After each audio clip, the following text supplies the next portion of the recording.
یەکێک لەو دیاردانەی لە مێژووی هاوچەرخی نەتەوەکەماندا سەری هەڵدا و تەشەنەی کرد کامەڵبوونی هەستی نەتەوایەتی میلەتی کورد بوو. ئەوەش دوای ئەوەی لە ماوەی زیاد لە 400 ساڵ بە هەستی ئاینی و مەسەبایەتی واتە شیعە و سونی نەتەوەی کورد بووە قوربانی مەرامەکانی سیاسەتی دەوڵەتانی عوسمانی و فارسی. بۆیە لەم قۆناغەدا کوردایەتی بووە دروشمێکی بەرزی نەتەوەکەمان لە پێناو دەستەبەرکردنی مافەڕەواکانی. بەڵام ئەم دیاردەیەش زۆری نەبرد. لە سەرەتای هەشتاکانی ئەم سەدەیەدا بە دیاردەی حیزبایەتی ئاڵوگۆڕ کرا. لە هەردوو کاتیشدا کوردایەتی بووە دروشمی بزوتنەوەی ڕزگاری خوازی نەتەوەی کورد لە دژی داگیرکەرانی کورد و خاکەکەی کوردستان و بە دژی دەوڵەتانی ناوچەیی و جیهانی.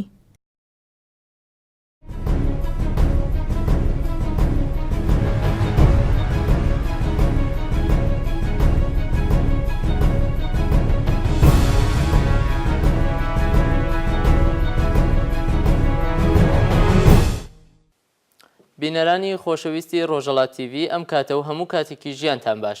دیسانەوە بە ئەڵلقەیەکی دیکەی بەرنامەی مێژووی کورد هاتووینەتەوە خزمەتتان. هیوادارم تا کۆتایی بەرنامەکە لەگەڵمان بن. لە بەرنامەی پێشووتردا لاپەڕەیەکی تازە لە مێژووی پڕهەوراز و نشێوی نەتەوەی کوردمان لەگەڵ مامۆستا یاسین سەردەشتی مامۆستای مێژوو لە زانکۆی سلێمانی هەڵدایەوە. مێژوویەک کە لەلایەن مێژوو نووسان بە مێژووی هاوچەرخ ناسراوە. بۆ قسەکردن لە مێژووی هاوچەرخی نەتەوەی کورد سەرەتا لە بەشی ڕۆژهەڵاتی کوردستانەوە دەست پێ دەکەین و دواتر دەپەرژێنە سەر ئەو بەشەکانی دیکەیش. بینەرانی بەڕێز، دیسانەوەش بە پێویستی دەزانم سەرنج بدەمەوە سەر ئەوەی کە لەوەها بەرنامەهایەکی کوردان ناکرێت و ناتوانین کە تیژ بخەینە سەر سەرجەم وردەکاریەکانی مێژووی نەتەوەکەمان.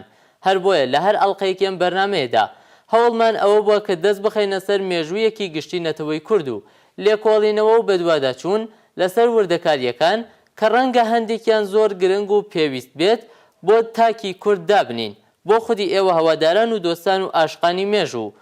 کوردستانی ئێران زاراوەیەکی نوێیە کە لە دەرەنجامی دامەزراندنی دەوڵەتی ئێران لەلایەن ڕەزاشا لە ساڵی 1925 زاینی کەوتە نێو فەرهەنگی سیاسیەوە و مەبەست لێ ڕۆژهەڵاتی کوردستان بوو. مێژووی هاوچەرخی کوردستانی ڕۆژهەڵات لە سەدەی 20دا دوو تەوەری سەرەکی دەگرێتەوە. یەکەم، کوردستانی ڕۆژهەڵات لە نێوان هەردوو جەنگی یەکەم و دووهەمی جیهانی واتە 1914 تا 1945 زاینی. دووهەم، کوردستانی ڕۆژهەڵات لە ساڵانی دوای جەنگی جیهانی دووهەم. لە ساڵانی جەنگی جیهانی یەکەم بنەماڵەی قاجاڕی فەرمانڕەوای ئێران بوون. بەمەش ئەو پارچەی کوردستان لەژێر دواکەوتووی و لاوازی ئەو بنەماڵەیەدا بوو. هەر ئەو بێدەسەڵاتیەش وای کرد ڕووسیای قەیسەری لە باکووری ئێرانەوە لە سەرەتاکانی جەنگدا پەلاماری ناوچەیەکی بەرفراوان بدات و داگیری بکات. بریتانیاش لە کەنداوی عەرەبیەوە پەلاماری باشووری ئێرانیدا. بەمەش لە ساڵانی جەنگدا بەشی باکووری کوردستانی ڕۆژهەڵات لەژێر دەسەڵاتی سوپای ڕووسیە و بەشی باشووری لەژێر دەسەڵاتی سوپای بریتانیا بوو. دوای جەنگیش بە 7 ساڵ واتە ساڵی 1925 زاینی ڕەزاشا بە کودەتایەکی سەربازی کۆتایی بە دەسەڵاتی بنەماڵەی قاجاڕی هێنا و ناوەڕاستی ساڵانی جەنگی دووهەمی جیهانی فەرمانڕەوایی ئێران بوو. لە سەردەمی کۆتایی دەسەڵاتی بنەماڵەی قاجاڕیەکان و سەرەتای دەسەڵاتی ڕەزاشادا کوردستانی ڕۆژهەڵات مەڵبەندی بەرپابوونی چەند شۆڕش و ڕاپەڕێنێک بوو. ئەوەش لە دەرەنجامی چەپڕەوی سیاسەتی دەسەڵاتدارانی ئێران لە کوردستانی ڕۆژهەڵات سەریان هەڵدا. لە گرنگترین ئەوانش دەتوانین ئاماژە بە شۆڕشی ئیسماعیل خانی سمکۆی شکاک و هەروەها ڕاپەڕینەکەی حەمەد ڕەشیخانی بانە بکەین. شۆڕشەکەی ئیسماعیل خانی سمکۆی شکاک لەسەر دەستی ئیسماعیل خانی سمکۆ سەرۆکی بەشێکی هۆزی شکاک هەڵگرتا. سەرەتا جەهریقی کردە مەڵبەندی شۆڕشەکەی و شاری ورمین ئازاد کرد. دواتر بە 2000 سوارەوە بەو شێوەیەی کە لە مێژوودا هاتووە شاری مەهابادیشی لە ساڵی 1921 زاینی گرت. پاشان یەک لە دوای یەک لە چەند هێرشێکدا شارەکانی خۆی سەڵماس، بۆکان و سەردەشتی ئازاد کرد. بەڵام لە 3 شەڕی سەختی میاندوا و شەکەربازی و سەڵماس لە ساڵی 1922 زاینی دژ بە دەوڵەتی قاجاڕی تێکشکا. ئەوەش زەمینەی بۆ دەوڵەتی ئێران ڕەخساند. لە ئابی 1922 زاینی جەوهریقی مەڵبەندی شۆڕشەکە داگیر بکات. بۆیە سمکۆ ناچار بوو بەرەو کوردستانی باشوور و قەلەمڕەوی حکوومەتەکەی شێخ مەحموود ڕابکات. ڕاپەڕینەکەی حەمەد ڕەشیدخانی بانەش لەسەر دەستی حەمەد ڕەشیدخان کوڕی قادرخانی شوێگوێزان هەڵگرسا. حەمەد ڕەشیدخان لە ساڵی 1898 زاینی لە گوندی شوێگوێزانی سەر بە ناوچەی پێنجوێن لەدایک بووە. ساڵی 1925 زاینی لە یەکەمین پێکداداندا لەگەڵ هێزێکی سوپای ئێران لە گوندی وێنە سەرکەوتوانە توانی بەو شێوەیە کە باز دەکرێت بە 11 کەسەوە ئەو هێزەی شکاند و دەستی بەسەر ناوچەی شلێر و بانەداگرت.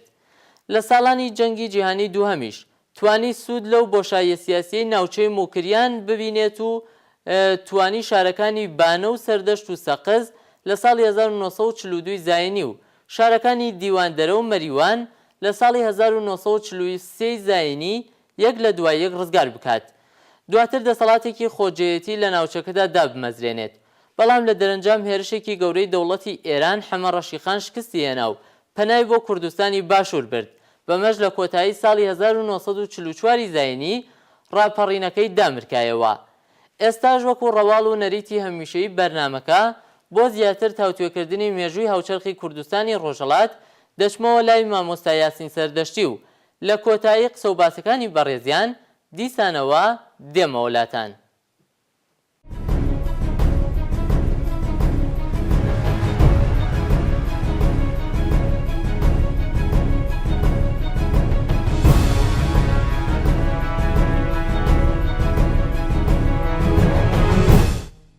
دیارە محەممەد ڕەزا پەهلەوی کە گەنجێکی تازەکار بوو هات بۆ سەردەسەڵات شوێنی باوکی گرتبووەوە نەی دەتوانی لەو کاتی داگیرکاری ئێران و بوونی سوپای بێگانە بە شێوەیەکی دیکتاتۆریانە بێتە سەرکار بەڵکو بەڵێنی ئەوەیدا کە ڕێز لە دیموکراسی و لە ماف و ئازادیەکان بگرێ و ڕێز لە دەستوری ئێرانیش بگرێ کە لە سەردەمی ڕەزاشایی باوکێوە هەڵپەسێررا بوو.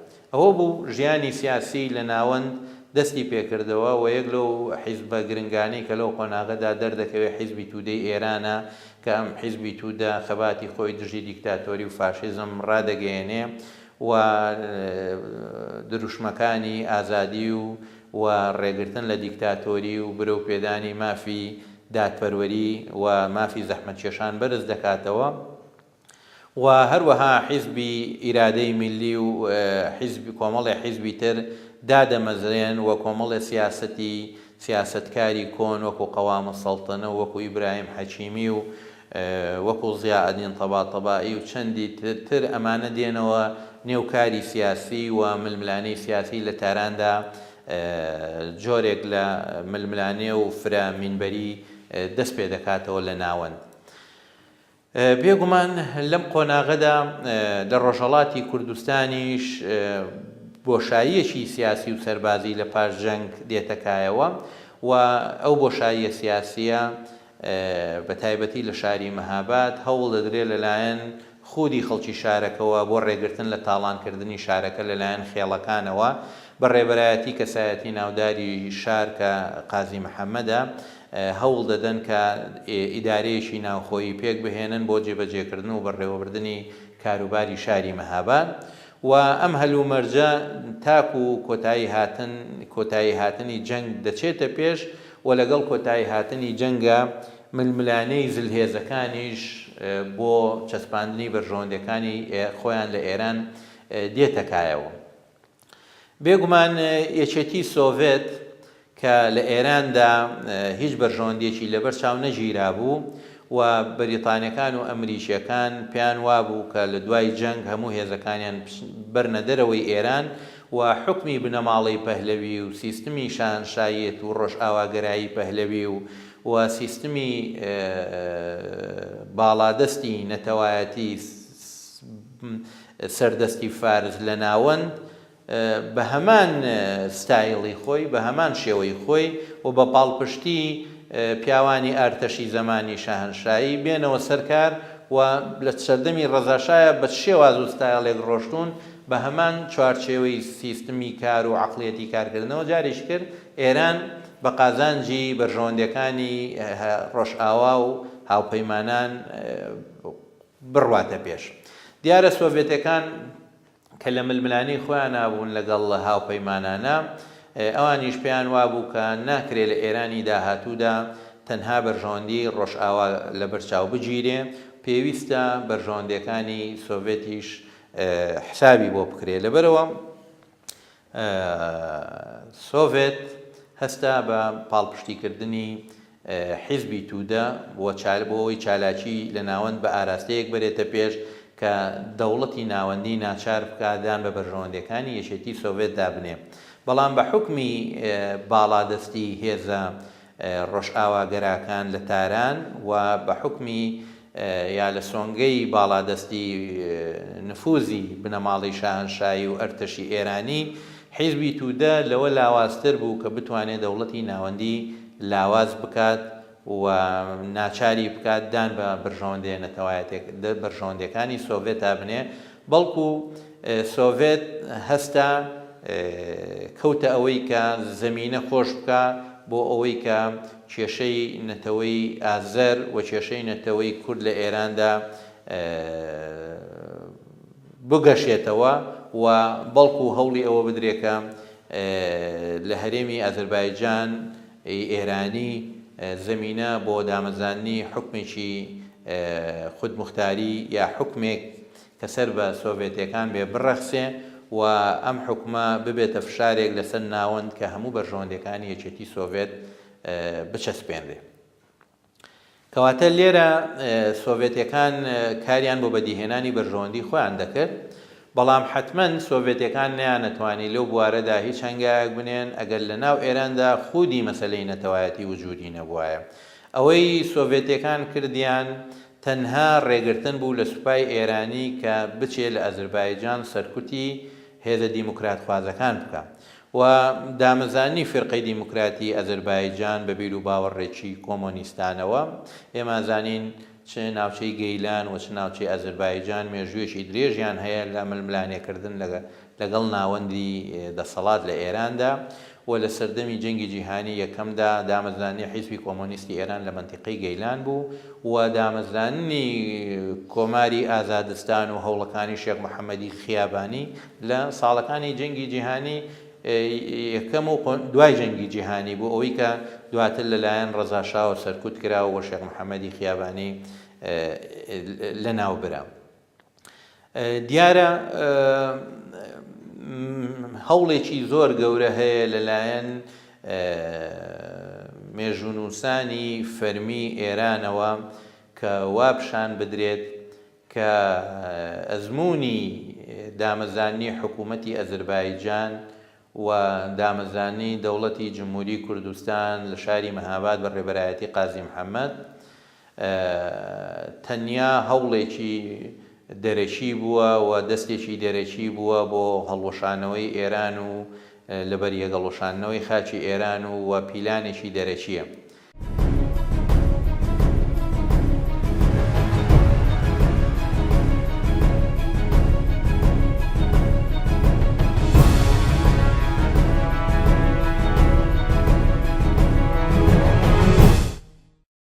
بزوتنەوەی ڕزگاری خوازی نەتەوەی کورد خاوەنی چەند تایبەتمەندیەکی خۆی بووە کە بزوتنەوەکەی پێدەوڵەمەند و گەشەدار بووە.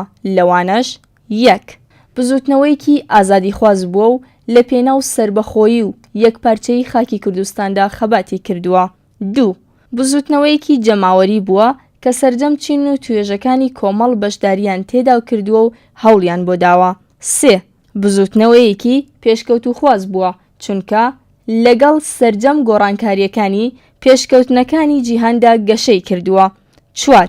بزوتنەوەیەکی سیاسی دموکراسی خواز بووە چونکە ئامانجی پەیڕەوکردنی بنەما دیموکراسیەکان بووە لە کوردستانێکی یەکگرتوودا. 5.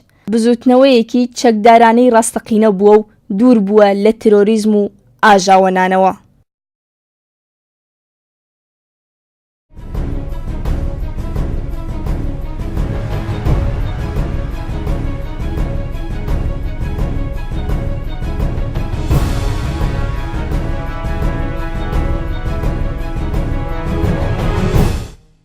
لە کاتێکە ئەگەر بەوردی ئێمە تەماشای مێژووی ئێران بکەین بۆمان دەردەکەوێت کە کێشەی نەتەوە فارسەکانی ئێران و پەیوەندی ستەمکارانە و زاڵمانەی ناوەند و هەرێمەکانی ئێرانە زەمینەی بۆ هەڵگیرسانی یا زەمینەی بۆ دەرکەوتنی ئەو دوو دەسەڵاتە کوردی و ئازەریە لە پاژەنگی جیهانی دووەم ڕەخسانەوە.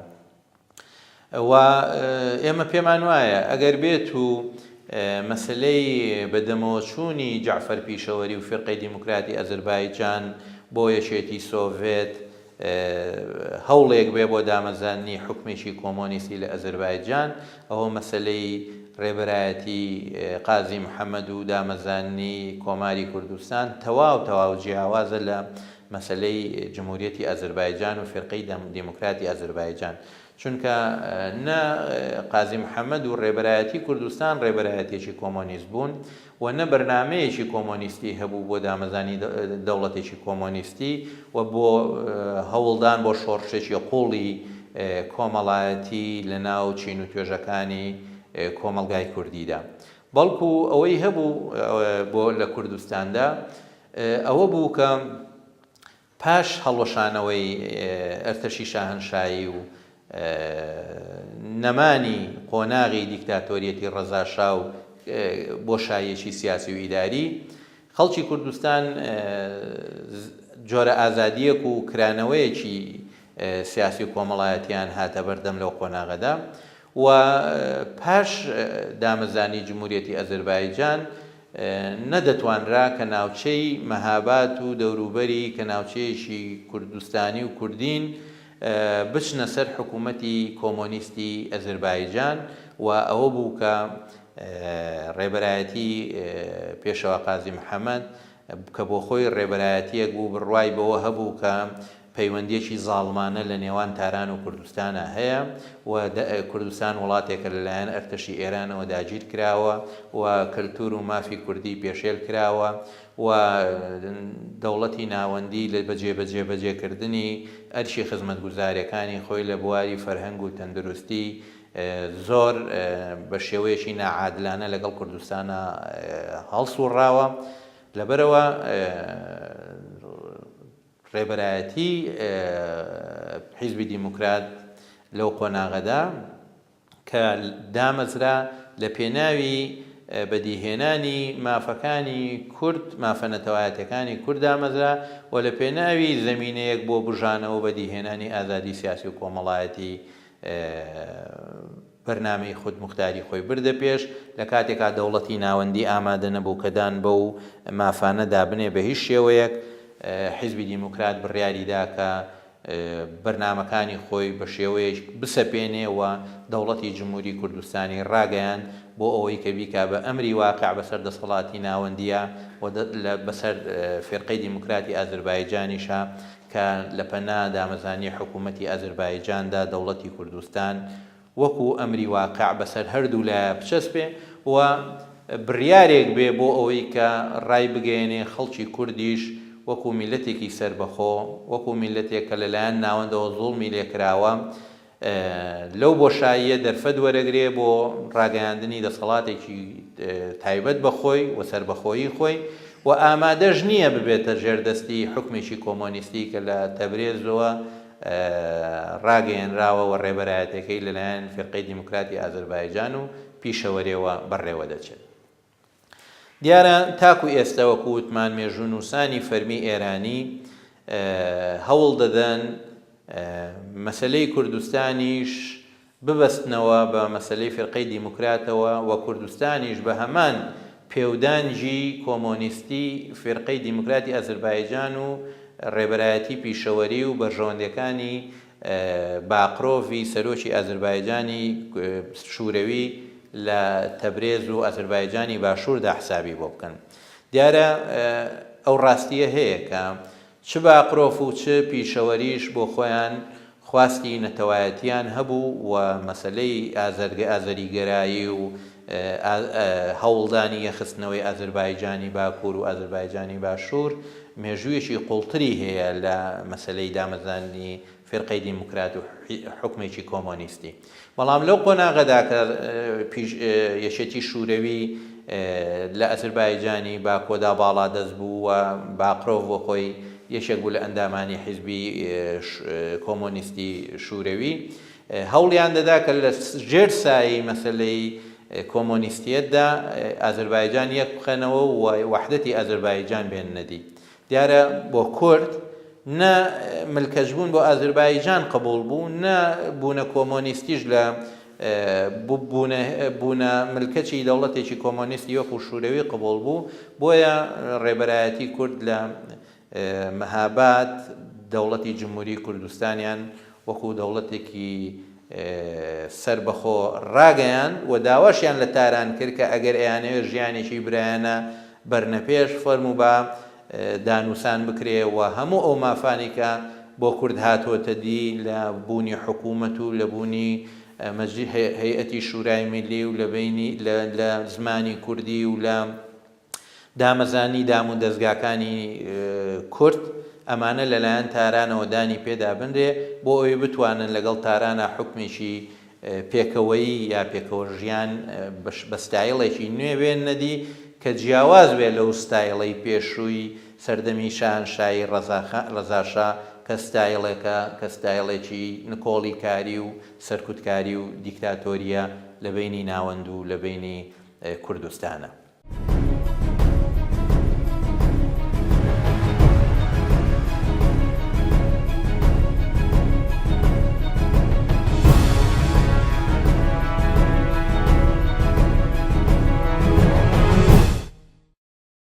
کۆمەڵە تایبەتمەندیەک بزوتنەوەی کوردایەتیان وەکو بزوتنەوەیەکی ڕزگاری خواز بە جیهان ناساند بەڵام بەردەوام کۆمەڵێک کۆس بوو تەگەرە لەلایەن دوژمنان و نەیارانی کورد و زۆرێک لە کاتەکانیش لەلایەن خودی کوردەوە کەوتنە بەردەم ئەو بزوتنەوە ڕزگاری خوازانە لە گرنگترین ئەو هۆکارانەی بوونەتە کۆسب لەو ڕێگایەدا ئەمانە بوون: 1. هۆکارە ناوخۆیەکان 2. هۆکارە بابەتیەکان. هۆکارە ناوخۆیەکان کۆمەڵێک هۆکاری ناوخۆیی ناومیلەتی کورد بوون کە بەردەوام کۆسب بوون لە بەردەم سەرکەوتنی بزوتنەوەی کوردیدا. 1. نزمی ئاستی خوێندەواری و فکری سیاسی لای کۆمەڵانی خەڵکی کوردستان. 2. یەکنەگرتنی سەرجەم توێژ و چینەکانی کۆمەڵ بۆ یەکڕیزی بزوتنەوە ڕەواکەمان و خۆجیاکردنەوەی زۆربەیان لەسەر بنەمای ئاینی و مەسەبایەتی و سیاسی و کۆمەڵایەتی و ناوچەیی. 3. باری تۆبۆگرافی ناوچەکانی کوردستان و جیاکردنەوەی زۆربەی ناوچەکان بە چەند زنجیرە چیای سەخت هۆکاری دابڕانی کۆمەڵانی خەڵکی ئەو ناوچانە بووە لە یەکتری. 4. جیاوازی بیر و بۆچوونی خەڵکانی کوردستان لە دەرەنجامی کاریگەری ژێردەستەیی و داگیرکردنیان. 5. جیانەکردنەوەی دۆست و دوژمن لە یەکتری و ناهاوسەنگیش لە نێوان دەوڵەتە داگیرکەر و زلهێزەکاندا. هۆکارە بابەتیەکان مەبەست بابەتێتی خاکی کوردستان و دەرەوەیە کە ئەمانەن: 1. باری جیئۆپۆلیتیکی کوردستان و نەبوونی سنووری بەسەر دەریا و زریاکانەوە. 2. دەستێوەردانی دەوڵەتانی دراوسێ لە کاروباری یەکتر و پشتگیریکردنیان بۆ هێزە کوردیە ئۆپۆزیسیۆنەکانی دژ بە دەوڵەتی دراوسێکەی خۆی بۆ هەندێ مەرامی تایبەت. 3. بوونی کەرەستەی خاو و بازاڕ بۆ دەوڵەتە گەورە پیشەسازیەکان لە نمونەی نەوتێکی زۆر لە کوردستاندا وای کردووە کوردستان و بزوتنەوەکەی دابەش بکەن تا هەرلایەن سوود لە دەوڵەتێک وەربگرێت.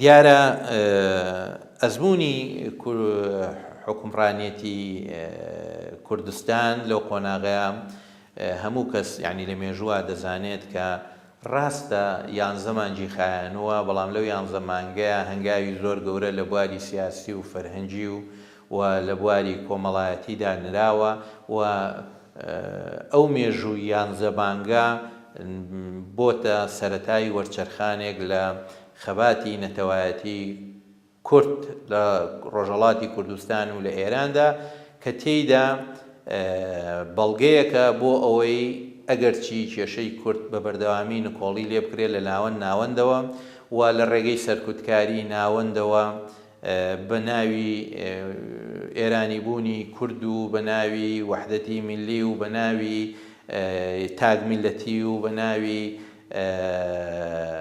هەر شاهنشایەت و ئەوانەوە بسەپێنرێ و هەوڵی سڕینەوەی کەلتوری کورد بدرێ ئەبینین ئەگەر دەرفەتێک بڕەخسێ بۆ لاوەزبوونی چنگی ناوەند بەسەر هەرێمەکاندا بە تایبەتی کوردستان ئەوە جوڵانەوەی نەتەوەی کوردۆک و جوڵانەوەیەکی ڕەسەنی مێژووی لە قاوەکەی خۆی بە خێرایی سەر دەردەکاوە لە ماوەیەکی کەما دەتوانێت هەنگاوی گەورە بنێ بۆ بەدیهێنانی مافەکانی خۆی. دیارە کۆتایی هاتنی کۆماری کوردستان ڕەفتە بەو ململانێ نێودەوڵەتی و هەرێمی کە لەسەر ئێران هەیە و پاشەکشەی یەکێتی سۆڤێت و بەجیهێشتنی ئەزەربایجان و گەڕانەوەی سوپای ئێران بۆ ئازەربایجان و گەمارۆدانی کۆماری کوردستان بووە خۆی ئەوەی کە لە ڕووی هەرێمی و نێودەوڵەتیەوە زەمینەیەک بۆ مانەوەی کۆماری کوردستان نەمێنێتەوە و یعنی کۆماری کوردستان کۆتایی پێهێنراوە لەلایەن دەسەڵاتی ناوەندێەوە ڕووخێنرا و ڕێبەرەکانی لە سێدارە دران و جارێکی کە مەسلەی سەرکوتکردنەوەی خەباتی کورد و نکۆڵیکردن لە مافەکانی لە سەردەمی محەممەد ڕەزا شاشدا وەکو هەمان سەردەمی ڕەزا شای باوکی دەستی پێکردەوە. دیارە محەممەد ڕەزا نەیتوانی یەکسەری لە پاش سەرکوتکردنی کۆمار دیکتاتۆریەتی خۆی لە سەراسەری ئێرانە بچەسپێنێ، بەڵکو هێزە سیاسیەکانی ئێران ئەوانەی لەگەڵ دیکتاتۆریدا نەبوون بە تایبەتی جەبهەی میلی کە لە ساڵی 49 و 50دا زەمینیان بۆ ڕەخسا ببنە ڕێبەری جوڵانەوەی دیموکراتی و دەوڵەتی قانون لە ئێراندا و دکتۆر مصدق بوو بە سەرۆکی حکوومەت لە ئێراندا و دکتۆر مصدق هەوڵیدا کە بە حکمی ململانێ و ڕکابەرایەتی لەگەڵ شاهنشا هەوڵی ئەوە بدا کە خۆماڵیکردنی نەوت بکا بە دروشمێک بۆ گۆڕینی حکمی دیکتاتۆری شاهنشایی پەهلەوی لە ئێران بۆ سیستمێکی شاهنشایی دیموکراتی و شان ناچار بکە کە پابند بێ بە دەستورەوە و خۆی هەڵ نەقورتێنێ لە کاروباری سیاسی و سەربازی وڵات و هەوڵ بدا کە حکمی وڵات بۆ پارتە دیموکرات خوازەکانی وەکو ئەو پارتانی کە لە جەبهەی میلیە بەشدار بوون بەجێ بهێڵێت و سیاسەتێکی بێلایەنانە سەبارەت بە مەسەلەی نەوت و پەیوەندی لەگەڵ بەریتانیای مەزن جێبەجێ بکرێت کە مەسەلەی خۆماڵیکردنی نەوتە و لێدانی بەرژەوەندەکانی بەریتانیایە لە ئێران و دەستپێکردنی قۆناغێکی نوێ لە قۆناغێکی حکمی دیموکراتی و قانون لە ئێراندا.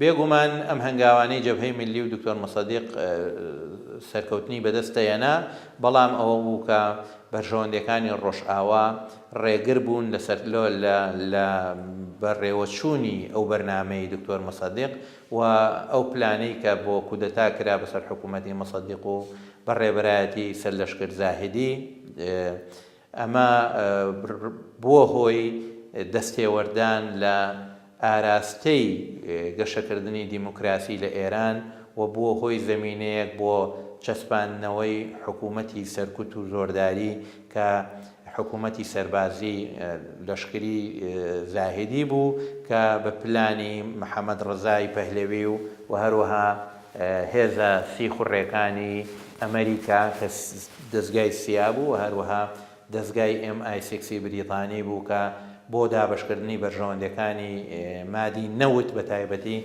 لە ڕێگەی شەریکەی کۆنسۆرسیۆمەوە بەسەر ئێراندا. دیارە حکوومەتی پەهلەوی کۆڕ یا محەممەد ڕەزا لە قۆناغی شەستەکانە بە ناوی ئیسلاحاتی ئەرزێەوە هەندێک هەنگاوی نا کە وا لە ئێرانیەکان بکەم کە بۆ ئەوەی وا لە ئێرانیەکان بگەێنێ کە محەممەد ڕەزاشا بۆ خۆی کەسێکی پێشکەوت و خوازە و هەوڵ دەدا سیاسەتێکی مۆدێرنە لە ئێرانە بەرێتە پێش و خەون بە ئێرانێکی مەزن دەبینێ کە تێیدا سەرمایەداری کشتتوکاڵی و سەرمایەداری بازرگانی و سەرمایەداری پیشەسازی بگەێنێتە ئاستێکی پێشکەوتوو و سیستمی دەرەبەگایەتی لە ئێراندا بە تەواوەتی هەڵبوەشێنێتەوە. بێگومان ئەم ئیسلاحاتە ئەرزیانە لە چوارچێوەیەکە چوونە پێش کە لە سایەی ئیستیبدادی پەهلەوی و لە سایەی بەرژەوەندی خوازانەی چین و توێژی سەرمایەداری وابەستە هی ئێرانی و لە سایەی نەعەدالەتی پەیوەندیەکانی ناوەند و هەرێم بەڕێوەچوو ئەمە نەبوونە هۆی ئەوەی کە وەرچەرخانێکی ئابووری و کۆمەڵایەتی لە ئێراندا بێنێتە دی و پەرەپێدان بەخۆیەوە ببینێت. بەڵکو هەندێک گەشەکردنی ڕوخساری لە ئێراندا بەڕێوەچوو و ئەم گەشەکردنە ڕوخساریە هەم لە ڕووی ئابووریەوە بارودۆخێکی ناجێگیری هێنایەکایەوە و هەم لە ڕووی کۆمەڵایەتی و فەرهەنگیشەوە سەپاندنی فەرهەنگ و کەلتوری ڕۆژئاوا بەسەر کۆمەلگای سونەتی ئێرانیدا ناڕزایەتێکی قوڵی لە نێو چین و توێژە کۆمەڵایەتەکانی ئێراندا لێکەوتەوە کە پیاوە ئاینیەکان زۆر زیرەکانە توانیان ڕێبەرایەتی بکەن و لە سەرەتای ساڵی 60ەکانە ئەو جوڵانەوەی کە مەلاکان پێی هەستان بە تایبەت ڕێبەرایەتی خومینی کە لەو قۆناغەدا نەیتوانی زەمینە بۆ ئینقلاب بڕەخسێنێ شکستی خوارد و لە ئاکامەکەیدا خومینی دوور خرایەوە لە ئێران و بە زەبری سەرکوت و توندوتیژی ڕژێم توانی دەسەڵاتی خۆی و هەژمونی خۆی لە کۆمەلگای ئێرانی و ساحەی سیاسیدا بچەسپێنێ.